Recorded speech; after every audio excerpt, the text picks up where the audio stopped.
आज मैं आप लोगों को द्वार पूजा का गीत सुना रही हूँ। लड़की के शादी में इसे गाया जाता है। अपनी खोरिया बाहर कवन बाबा, अपनी खोरिया बाहर कवन पापा, अवतारे दुल्हा दामाद लाला, अवतारे दुल्हा दामाद लाला।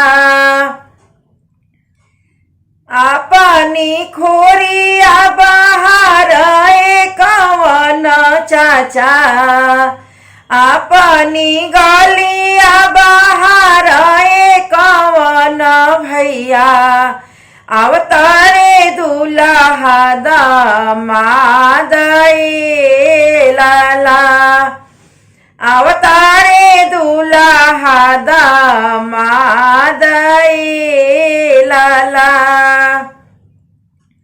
बैठे के मांगे दुल्हा लाल गलाई चाहो, बैठे के मांगे दुल्हा लाल गलाई चाहो, लड़ने के मांगे मैदान लाला, लड़ने के मांगे मैदान लाला। खाए के मांगे ले पूरी मिठाई हो, खाए के मांगे ले पूरी मिठाई हो, पिए के मांगे ठंडा पानी लाला, पिए के मांगे ठंडा पानी लाला।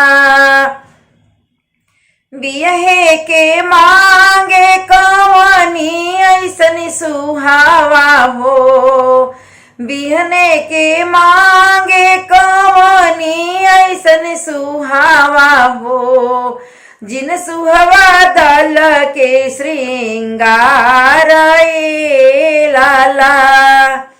बिहे के मांगे ले बेटी हो कवनी बेटी, बिहे के मांगे ले बेटी हो कवनी बेटी, जिन बेटी दल के श्रृंगार लाला, जिन बेटी दल के श्रृंगार लाला। आपन गेटवा सजावे कवन पापा, आपन गेटवा सजावे कवन फूफा, अवतारे दुल्हा दामाद लाला, अवतारे दुल्हा दामाद लाला। बैठे के मांगे दुल्हा लाल गलाई चाहो, बैठे के मांगे दुल्हा लाल गलाई चाहो, लड़ने के मांगे मैदान लाला, लड़ने के मांगे मैदान लाला। खाए के मांगे दुल्हा पूरी कचौड़ी हो, खाए के मांगे दुल्हा पूरी मिठाई हो, पिए के मांगे ठंडा पानी लाला, पिए के मांगे ठंडा पानी लाला।